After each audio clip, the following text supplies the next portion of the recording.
بھیجیں گے آئے کمال رکھے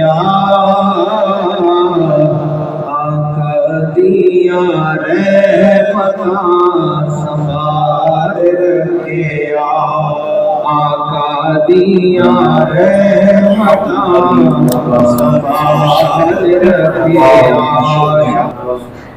سیدنا و مولانا محمد وعلى سيدنا مولانا محمد وبارك وسلم۔ 10ویں پارے کا خلاصہ ہم بیان کرنے جا رہے ہیں۔ اللہ پاک نے 10ویں پارے میں مال غنیمت ہو یا دیگر اموال سب کو اللہ رب العزت کے مقرر کردہ اصولوں کے مطابق تقسیم کرنا چاہیے۔ 10ویں پارے میں اللہ پاک نے مال غنیمت کا 5واں حصہ اللہ اور اللہ کے رسول اور آپ صلی اللہ علیہ وسلم کے رشتہ داروں، یتیموں اور مسکینوں اور مسافروں کو دیا جائے گا، یعنی جنگ میں جیتنے کے بعد جو مال حاصل ہوتا ہے اس کا 5واں حصہ اللہ کے لیے، اللہ کے رسول کے لیے، اللہ کے رسول کے رشتہ داروں کے لیے، یتیموں کے لیے، مسکینوں کے لیے ہوگا، اور باقی جو ہے وہ مجاہدین میں تقسیم کیا جائے گا۔ اسی طرح اللہ پاک نے 10ویں پارے میں فرمایا کہ اللہ تبارک و تعالیٰ اس کے رسول صلی اللہ علیہ وسلم کی فرما برداری کریں، یعنی اللہ پاک نے فرمایا میری فرما برداری کرو، میرے حبیب صلی اللہ علیہ وسلم کی کیا کرو، فرما برداری کرو، وہاں اتفاق اتحاد سے رہو، جھگڑوں اور نہ اتفاق سے دور ہو۔ 10ویں پارے میں اللہ پاک نے فرمایا کہ میری نافرمانی کے نتیجے میں نعمتیں چھن جاتی ہیں، جب لوگ میری نافرمانی کرتے ہیں تو پھر اللہ دی ہوئی نعمتیں واپس چھین لیتا ہے۔ آپ دیکھتے ہیں کہ بہت سے لوگ مشکلات، پریشانیوں، مصیبتوں، تکلیفوں میں پہلے نعمتوں کی بڑی خوشحالی ہوتی ہے، لیکن ایک دم سے وہ نعمتیں چھننا شروع ہو جاتی ہیں، کہیں نہ کہیں اللہ کی نافرمانی ہو رہی ہوتی ہے۔ تو ایسی صورت میں بندے کو چاہیے وہ اپنا محاسبہ کرے، اگر کہیں وہ اللہ اور اللہ کے رسول کی نافرمانی کر رہا ہے تو اللہ سے رجوع کرے، توبہ کرے۔ اسی طرح اللہ تبارک و تعالیٰ نے 10ویں پارے میں ارشاد فرمایا کہ دشمن کے مقابلے کے لیے حتی الامکان بھرپور تیاری رکھنی چاہیے تاکہ دشمن پر داغ بیٹھی رہے۔ دشمن کے مقابلے میں مادی اور عسکری اور روحانی ہر طرح سے بھرپور تیاری رکھیں، یعنی اللہ تبارک و تعالیٰ نے فرمایا ہے کہ اسلام دشمن جو قوتیں ہیں ان کے مقابلے میں جو مسلمان ہیں ان کو چاہیے کہ وہ ہر وقت تیار رہیں، اپنے گھوڑے تیار رکھیں، اپنے ہتھیار تیار رکھیں، اپنے آپ کو تیار رکھیں، اور ایسی مضبوط تیاری کر کے رکھیں کہ دشمن کو لگ پتا جائے۔ آج کل آپ دیکھ رہے ہیں کہ امریکہ کے بیڑے ایران کا گھیراؤ کر رہے ہیں، لیکن ایرانی جو ہے وہ بھی ڈٹے ہوئے ہیں، وہ بھی کہہ رہے ہیں ہم نے تیاری کی ہے۔ وہ ڈر کے مارے اللہ نے کیونکہ یہود اور نصارہ کے دلوں میں مسلمانوں کا خوف پیدا کر دیا، اسی طرح ڈر کے وہ ہمارے حملہ نہیں کر پائے، ورنہ ان کی عزائم بہت برے ہیں۔ ان کو کہا جا رہا ہے کہ اگر حملہ کرو گے تو پھر کہیں ایسا نہ ہو کہ شیر کی جگہ پہ شیر پر جواب کرے تو تمہاری یہ ساری بدماشی ختم ہو جائے۔ تو اس لیے مسلمانوں سے کہا گیا ہے کہ اسلام مخالف جو قوتیں ہیں ان کے مقابلے میں اپنے آپ کو تیار رکھو۔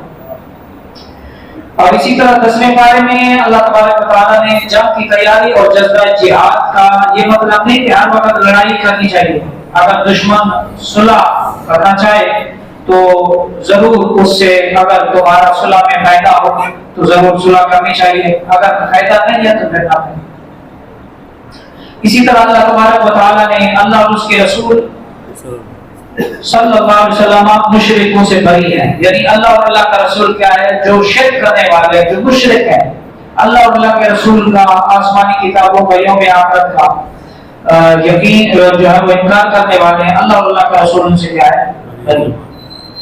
اسی طرح اللہ تبارک و تعالیٰ نے مساجد کو آباد کرنا مشرکین کا کام نہیں ہے، بلکہ نماز ادا کرنا، زکات ادا کرنا اور صرف اللہ کا خوف رکھنے والے اہل ایمان ہی کا کام ہے، یعنی یہ مسجدیں مشرک نہیں آباد کریں گے، یہ مسلمانوں کا کام ہے، اہل ایمان کا کام ہے، زکات دینے والوں کا کام ہے، نماز پڑھنے والوں کا کام ہے کہ وہ کیا کریں گے، مسجدوں کو آباد کریں گے۔ تو مسلمانوں کو چاہیے کہ مسجدوں کو ویران نہ کریں، مسجدوں کو آباد کریں۔ اسی طرح اللہ تبارک و تعالیٰ نے 10ویں پارے میں زکوٰۃ کے اہم مصارف بیان کیے ہیں. نمبر 1 فقراء، نمبر 2 مساکین، اور اسی طرح نمبر 3 زکوٰۃ وصول کرنے پر معقول جو ملازمین ہیں، اور اسی طرح جو قرض تلے دبا ہوا ہے وہ مصارف زکوٰۃ میں سے اس کا قرض اتار دو. اسی طرح ضرورت مند مجاہدین جن کو اسلحے کی، گھوڑوں کی، دیگر جنگی سامان کی ضرورت ہو وہ بھی مصارف زکوٰۃ میں سے. اور اسی طرح مسافر بھلے وہ مالدار ہے لیکن سفر میں اس کو کوئی ضرورت پڑ گئی ہے تو اس کو بھی آپ زکوٰۃ کیا ہے دے سکتے ہیں. یہ مصارف زکوٰۃ قرآن پاک میں اللہ پاک نے بیان کیا. اسی طرح 10ویں پارے میں اللہ پاک نے منافقوں پر اللہ کی خصوصی ناراضگی ہوتی ہے، اور اللہ کے نبی صلی اللہ علیہ وسلم سے بھی فرمایا گیا ہے کہ آپ ان کے لیے دعائے مغفرت نہ فرمائیں اور نہ ہی ان کے جنازے میں شامل. اسی طرح اللہ تبارک و تعالیٰ نے 10ویں پارے میں استطاعت کے باوجود اللہ کی راہ میں جہاد سے گریز منافقانہ روش ہے. ہاں اگر استطاعت نہ ہو، کوئی مرحلہ یا عذر ہو تو مخلصین پر کوئی گرفت نہیں ہے.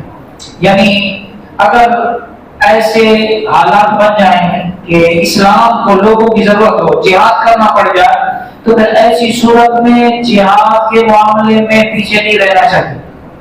جہاد کے معاملے میں پھر ہر ایک کو صف اول میں کھڑے ہونے کی کوشش کرنی چاہیے، اور جہاد سے پیچھے رہنا اور موت کے ڈر سے چھپ جانا، پیچھے رہ جانا، یہ منافقوں کی روش ہے.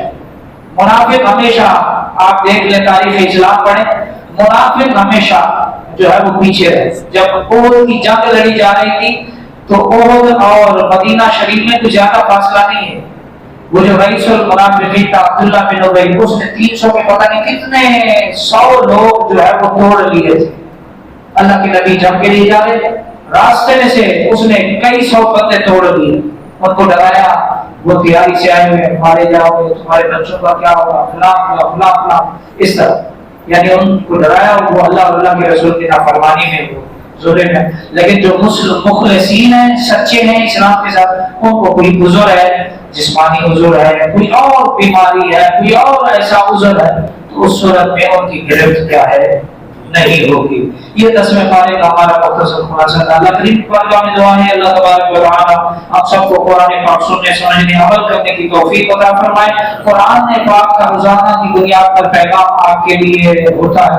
آپ اس پیغام کو قبول کیجیے اور اس پیغام پہ عمل کرنے کی کوشش کیجیے. افضل ذکر لا الہ الا اللہ محمد رسول اللہ، لا الہ الا اللہ محمد رسول اللہ، لا الہ الا اللہ محمد رسول اللہ، لا الہ الا اللہ محمد رسول اللہ، لا الہ الا اللہ محمد رسول اللہ، لا الہ الا اللہ محمد رسول اللہ. اللہ اللہ اللہ اللہ اللہ اللہ اللہ اللہ اللہ اللہ اللہ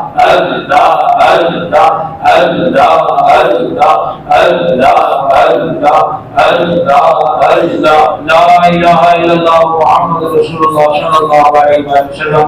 آمین. الحمدللہ رب العالمین والعاقبۃ للمتقین والصلاۃ والسلام علی سیدنا المرسلین وعلی آلہ وصحبہ اجمعین. اللهم ربنا آتنا في الدنيا حسنة وفي الآخرة حسنة وقنا عذاب النار. اللهم رب اغفر وارحم وانت خير الراحمين. اللهم رب ارحمهما كما ربياني صغيرا. جب بھی نکلے گھر سے دعا پڑھ کے نکلے، آیت الکرسی پڑھ کے نکلے، استغفار پڑھتے رہیں، درود شریف سفر میں پڑھتے رہیں، تو یہ چیزیں مصیبتوں کو، آفات کو، حادثات کو ڈال دیتی ہیں. اللہ پاک نے صحت عطا فرمائے، جنت میں اچھی بیماری اچھی ہے، اللہ پاک اس کو اچھا کرے، اور جتنے لوگ کی عمر کی بیماری اللہ سب کو شفا دے، تندرستی عطا فرمائے. ہمارے خلاصہ قرآن کی برکتیں ہم سب کو نصیب فرما. قرآن پاک جو ہم نماز کی حالت میں سنتے ہیں، اللہ اس کے نور ہمارے سینوں کو، اس کے نور سے ہمارے سینے روشن فرما. ہمیں دنیا آخرت کی بھلائیاں نصیب فرما. بروز معاشر ہمیں قرآن پاک کی شفاعت، روزے کی شفاعت نصیب فرما. یا اللہ کریم ہمیں اپنا دیدار عطا فرما. یا اللہ کریم ہماری غلطیوں سے درگزر فرما. یا اللہ کریم ماہ رمضان مبارک کی خوب برکات ہم پر نازل فرما، اور ماہ رمضان شریف کو ہم سے راضی فرما اور اس کا ادب احترام نصیب فرما. وصلی اللہ تعالی علی خیر خلقہ محمد وعلی آلہ وصحبہ اجمعین.